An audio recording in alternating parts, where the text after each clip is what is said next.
Okay, medical examiner on the stand. Cause of death is not at issue here. Everybody knows that she was strangled to death. The defendant admitted it. He says he did it sort of by accident in this drunken fight. Let's bring in Jeffrey Wolf. He's a criminal defense attorney in Denver, Colorado. For both sides, a medical examiner, even in a case where there's no how did this happen, it can do a lot of, it can bring the victim back into the courtroom. It can, especially if there are photos, oh, there's a dead person. It brings a sense of reality to jurors. This was very clinical, the back and forth here, and one of the defense characterizations is that they were both drunk and they've been drinking these martinis. She's at a .09. Give me your assessment of how this witness either helps, hurts either side.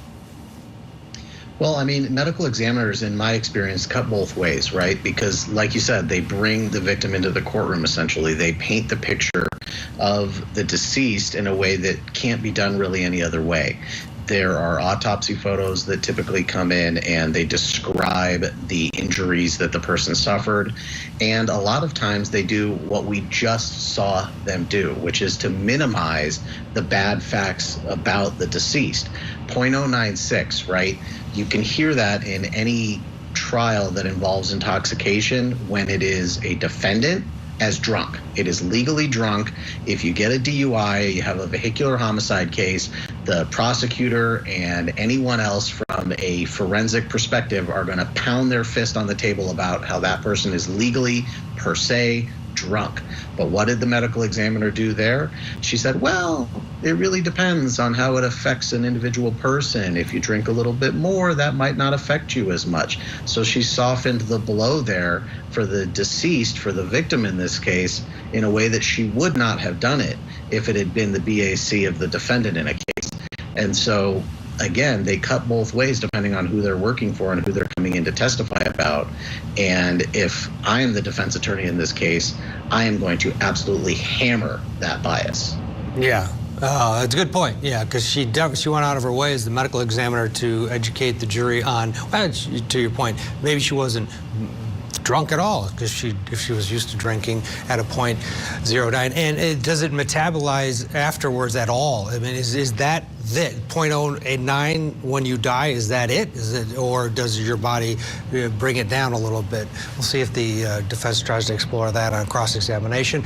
We'll get a break here, but before we do, a little breaking news to pass along to you out of New York. A federal judge has just dismissed the corruption case against New York City Mayor Eric Adams. The case was dismissed with prejudice, meaning the Department of Justice permanently barred from refiling the 5-count indictment against Adams. This decision appears to put to an end the mayor's legal trouble ever since he was indicted in September on bribery, conspiracy, and campaign finance violations. We'll continue to follow this developing story, but again, with prejudice. This has been dismissed. So that's it in terms of the troubles for Eric Adams. In this vein, we'll get a break. When we come back, we'll head back to Massachusetts. We'll also be updating Karen Reed later. The jury selection process continues in that same courtroom, and then we'll get you inside for the cross-examination of the medical examiner in the Ingolf Harry Turk case. Stay with us. Is Karen Reed a killer girlfriend? She's guilty. Or the scapegoat in an elaborate cover-up? Karen Reed was framed! Karen Reed is accused of murdering her police officer boyfriend. And it's stated repeatedly, I hit him, I hit him. She may end up taking the stand. Her first trial ended with a hung jury. They haven't proven anything. Will a jury finally agree on a verdict? We know who did it. The Karen Reed murder retrial. Live coverage coming soon following jury selection on Court TV. As an emergency room physician, I worked in level 1 trauma centers for years. I know what happens back there. One ambulance after another, with injured patients and lives that are changed forever. I understand. I took care of those people. Thank you. Now, as an attorney, my team and I care for the same people, but in a different way, working to get our clients' lives back to normal. If you've been injured, our medical and legal expertise provides a unique advantage. Ramos Law. What makes us different makes us better. Ion is on with 3 networks to enjoy. Yeah, it's on. Yes, showtime. You're gonna want to see this. It's on. Ion, Ion Plus, and Ion Mystery. It's on. Welcome to Good to Know, a different kind of news show where we focus on the positive. What they're doing is awesome. I'm lucky that I can come here and help out in any way I can. Every week, we will take you across the country, focusing on the bright side of news. It's beautiful. And let's show these kids that we care about them too. Good to Know, Saturdays at noon. Streaming on Scripps News. Celebrity trials are like no other. You not only have the drama of what's happening inside the courtroom, there's the drama of who these people are. Paparazzi everywhere, people just hoping to get a glimpse. It's something that we haven't seen anything quite like. A strong showing for the case against Robert Kelly. There's this balance between the pizzazz of celebrity and the seriousness of a trial in a courtroom, and Court TV gets to bring you all of it. His identity, a mystery. Who is he? His sword, lightning fast. I challenge you! His name, Zorro!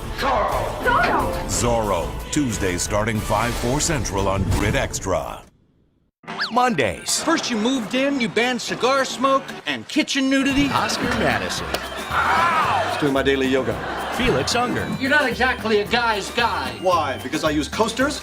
I'm an accomplished photographer. Perfect, let's start shooting. And I can make a pair of tap shoes talk. What do you say, boys? Together, they're the odd couple. Here, hold that. Oscar, is that coffee? I just cleaned the room. Better not move. The Odd Couple. Mondays starting 7/6 Central on Laugh More. Join the case that puts you in the middle of the mystery. The answer's in front of us. And keeps you guessing till the very end. It's anyone's guess who's next. Every twist, every turn. Everything we need to find this guy is right here. Ion Mystery. Join the investigation. How prepared is your family if disaster shows up at your doorstep? You can't just turn away a natural disaster. That's why it's important to go to ready.gov/plan before they show up. It has the tools and tips you need to make an emergency plan with your family. So if disaster comes knocking, let's go. You'll be ready to help keep your family safe. It's just a pizza. Yes! Make a plan today. Bounce elevates and celebrates the achievements of HBCUs all year long. From the classroom to the field, we are making history. Bounce HBCU Yearbook. You go get him, Tiger. Oh, yeah.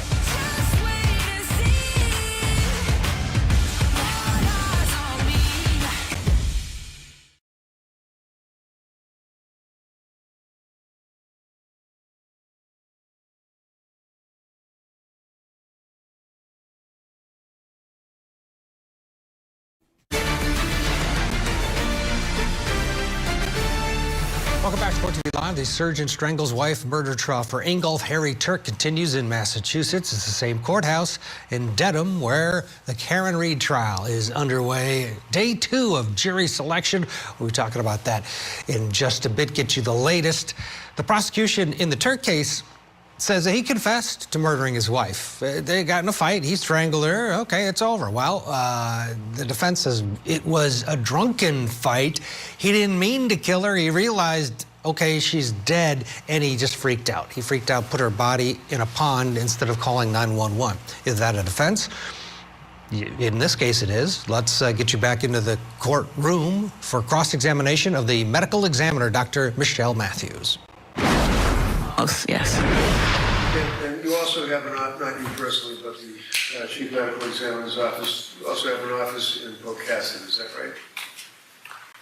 Or Houston? There's an office in Sandwich, and there's an office in Westfield. Okay, so down in Cape and Westfield. Yeah. Now, you get what's called the history or information from the investigators, the police, before you actually perform an autopsy, or how does that actually work? In other words, do you get reports, do you get information, or do you just have your body and then you do the autopsy? In an ideal situation, we have police reports and information before we start. I don't remember which order things came in. When a decedent is reported to our office, whomever does that reporting calls into our office and they give a synopsis of the situation. So sometimes that synopsis is all we have to go on until later on in the investigation. And then prior to the case being signed out, ideally, again, we have police reports or emergency records and medical records, et cetera, to review. Okay. So before you actually performed the autopsy, and you perform a number of autopsies a day, is that right? Yes. Obviously, it fluctuates. Right. Depends on the day, yeah. When you perform the autopsy and you have the information, for example, in this particular case, the autopsy was actually performed by you, was it on the 16th of May? No, it was done on the 17th. 17th of May, 2020. And you determined that, in fact, this was an individual that was involved in a struggle in a home in Dover, Massachusetts, right? I would need to look at the... Yes. All right. And you learned that there was allegedly a struggle that resulted in a application of significant force to the neck of this individual, Kathleen McLean, correct? Yes. And did you learn that her body had been removed from the house and had been placed somewhere? Removed and placed in the pond, yes. Yes. And when it was placed in the pond, it had the two rocks that you had identified as being in the leggings, I believe, right? Yes. And when was the body placed in the pond? I don't know. How long was the body in the pond? Again, I don't know. Was the body found in the pond face up or face down? I don't recall. I would need to review scene photos for that. Okay. Is it your testimony that you saw scene photos in this case? I would believe so, but again, I can't say for certain that I have seen photos. So I'm not sure how she was found. Would it be important to you as a pathologist as to whether or not the body was actually located in the water face down or face up? For this case, I don't think it would make much difference. Okay. In your examination, one of the things you noticed were ecchymoses of the anterior neck bilateral. That would be anterior is front, right? Yes. And so the ecchymosis would be what? Is that a bruising? Yes. Were there fingerprint pattern bruises? It can, yes. They can be, but how about in this case? Were there any? Were there actual fingerprint bruising? Fingerprint pattern bruising. That you'd say that. In other words, would you agree with me that fingerprint pattern bruising is something that is somewhat common in strangulation cases? It can be. And did you find any fingerprint patterns? Our heating system. That's our heating system. Apologize for the noise. I was like, it's so strange. I cannot say for certain that there was fingerprint patterning on her neck. And the ecchymosis of the anterior neck bilateral, again, that would be bruising, correct? Yes. Front of the neck, correct? Yes. And then there's sternocleidomastoid muscle hemorrhage bilateral, right? Yes. And that would be one of the strap muscles or a long, thin muscle that goes in the area of the neck on the left side, right? Yeah, on the both sides, yes. Both sides, okay. And then sternohyoid muscle hemorrhage bilateral, that would be another long, thin strap muscle that actually presses and holds the hyoid bone control so that breathing in place, right? Mm-hmm. Yes. And then you have on the hyoid bone, you've got what you've noted in what would be described as the horns. You have the greater horns, there are two of them, and then you have what they call the lesser horns, right? Correct.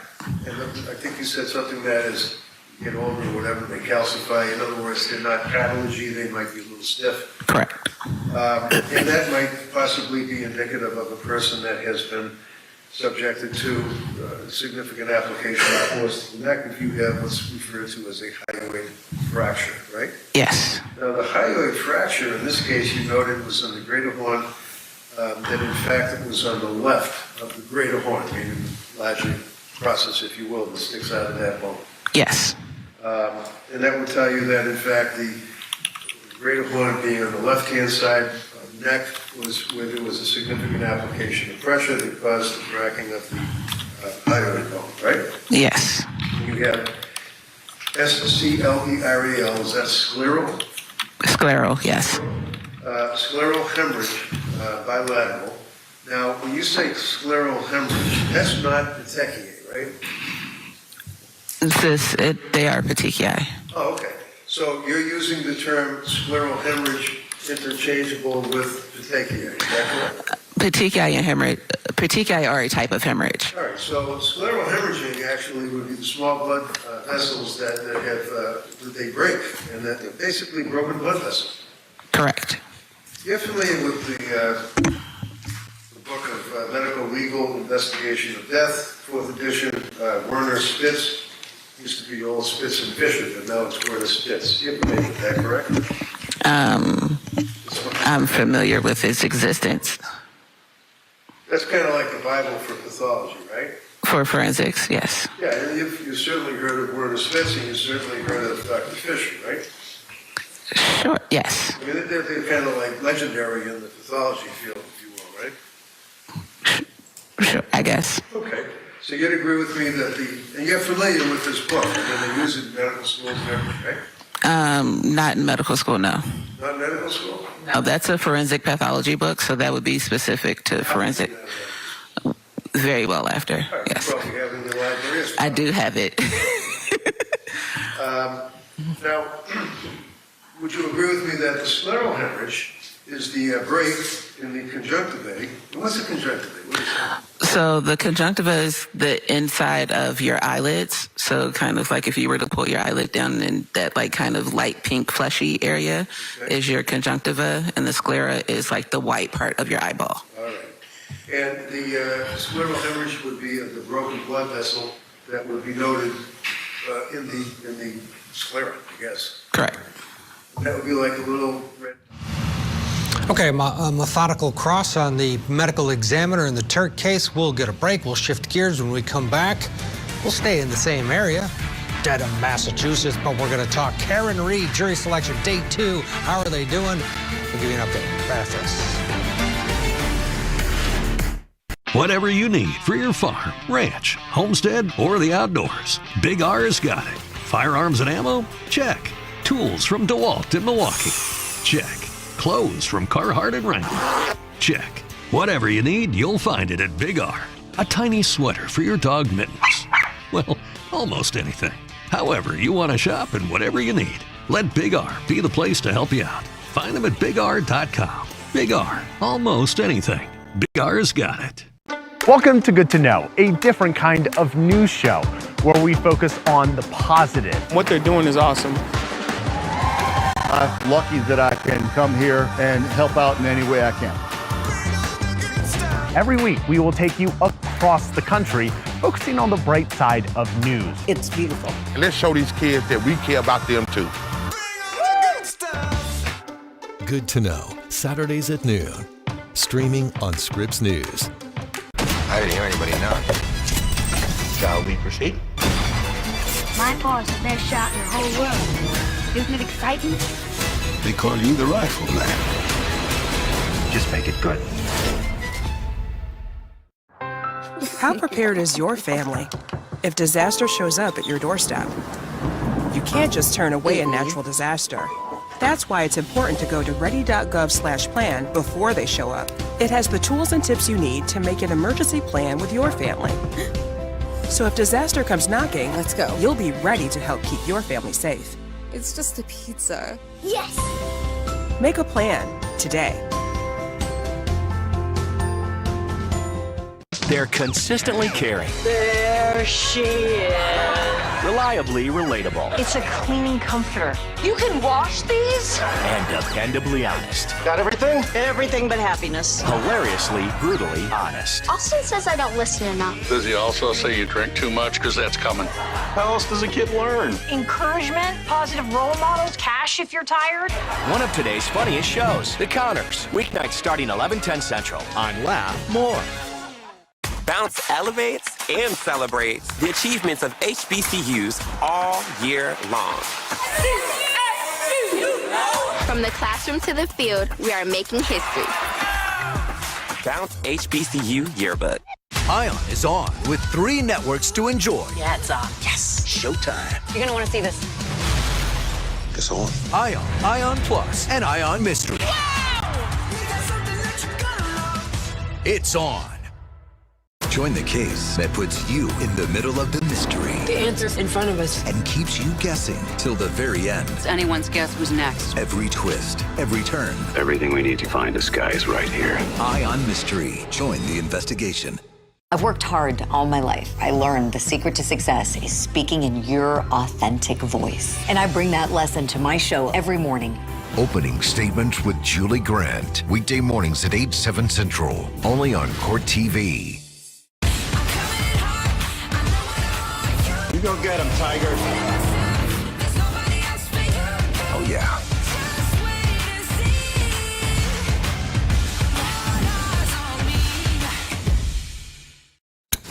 Jesse Palmer?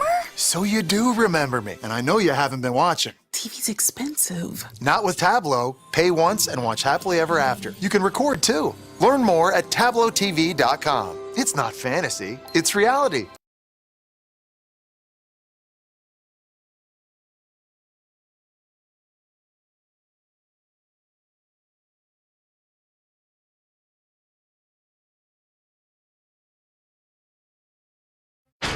Good morning, members of the jury. My name is Elizabeth Little, and I also have the privilege of representing you today. Good morning, ladies and gentlemen of the jury. My name is Robert Alessi, and I also have the privilege of representing Ms. Reed. Good morning, ladies and gentlemen. My name is David Yannetti. I'm an attorney. I have an office in Boston. I also have an office in Dedham. It is my privilege to represent Karen Reed. Good morning, members of the jury. My name is Victoria George, and I have the pleasure of representing Ms. Reed. Good morning, Karen Reed. Thank you for being here.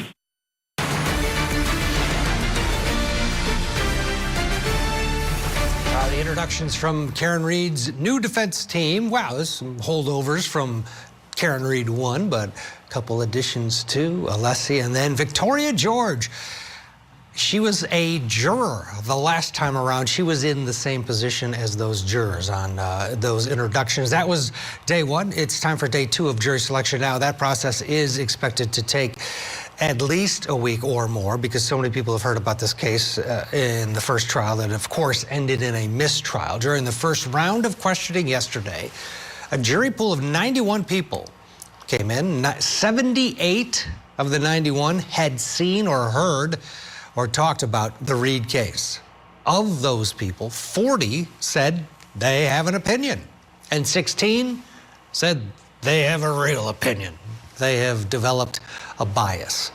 Reed is accused of killing her boyfriend, of course, Boston police officer John O'Keefe, in January of 2022. Court TV crime and justice correspondent Matt Johnson has a look back at the case. Then we'll talk about jury selection. I'm declaring a mistrial in this case. After nearly 15 hours of deliberations over 3 days, a mistrial in the case against Karen Reed. We will not stop fighting. We have no quit. Reed is the college professor accused of killing her Boston police officer boyfriend, John O'Keefe, hitting him with her SUV after a night of drinking. She claims she's being framed in a massive police cover-up and that O'Keefe was fatally beaten inside a fellow officer's home. It's a case that has divided a community. The jury of 6 men and 6 women visited the crime scene and heard testimony from 74 witnesses during the 9-week trial. And all of a sudden, Karen said, "There he is, there he is. Let me the F out of this car." And she started kicking the door. I hit him, I hit him. She repeated, "I hit him." And then she was saying, "Did I hit him? Could I have hit him?" And then she proceeded to say that she had a cracked taillight. With no video or eyewitnesses, the first trial turned into a battle of the experts. The vehicle traveled up to 24 miles per hour and approximately 62 feet. What, if anything, occurred then? The The right rear of the Lexus struck the pedestrian John O'Keefe. That does not look to me at all remotely like an impact from a motor vehicle. We found a Google search that happened. First of all, the search was how long to die in cold, and it happened at or before 2:27 a.m. I'm of no doubt that the only time those two searches were conducted was at 6:23 and 6:24 on the morning of the 29th. The defense also raised questions about the police investigation. Had you ever used a leaf blower in a crime scene preservation effort? First time. Not once did you mention that this video is actually completely inverted. I did not know. Lead investigator Trooper Michael Proctor also came under fire. She's a whack job. No ass. Now, Reed faces a new jury, and new special prosecutor Hank Brennan plans to introduce new evidence, including molds made of Chloe's mouth. Chloe is the German Shepherd owned by the Albert family during the night in question. Those wounds were inflicted by a dog attack. But they actually got rid of the dog altogether. Do you know that Chloe exists, that we provided notice to you, that we went up and saw Chloe and took molds? New evidence could also include new testing of the SUV's telemetric system, new video of Brian Higgins at Canton PD, and Reed's prior interviews, including with ABC News. It's snowing. John has no coat on. It's windy. So I drop him off. He goes up the driveway and approaches the side door. The changes might signal a different defense, and possibly the defendant taking the stand. And you also mentioned to the media that there are some things that you wish that you could clarify. Is there any? They'll be clarified one day, Matt. They'll be clarified. It might not be live, but it will be. All right, that's Karen Reed talking to our Matt Johnson. Let's talk a little bit about this process of jury selection day two. Jeffrey Wolf still with us. A ruling this morning from the judge allowing the Commonwealth to bring in a crime scene reconstructionist for Karen Reed to testify. You remember, maybe you do, maybe you don't, their reconstructionist in the first round was this Joe Paul, this Trooper Paul.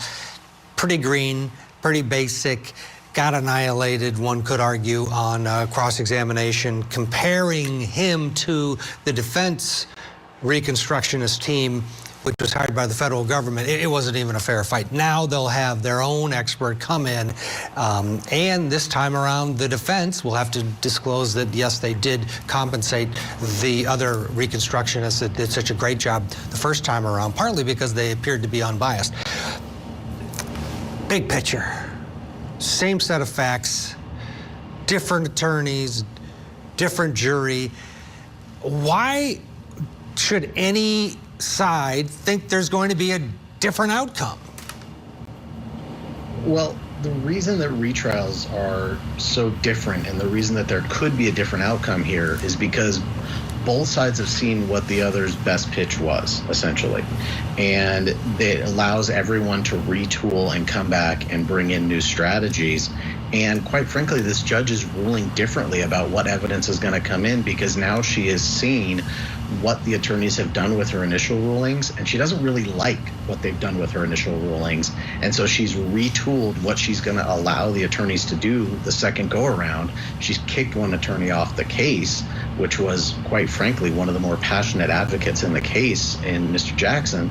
And now they're moving forward with completely different legal teams with completely. Well, Jackson's still on the case. She didn't bounce him.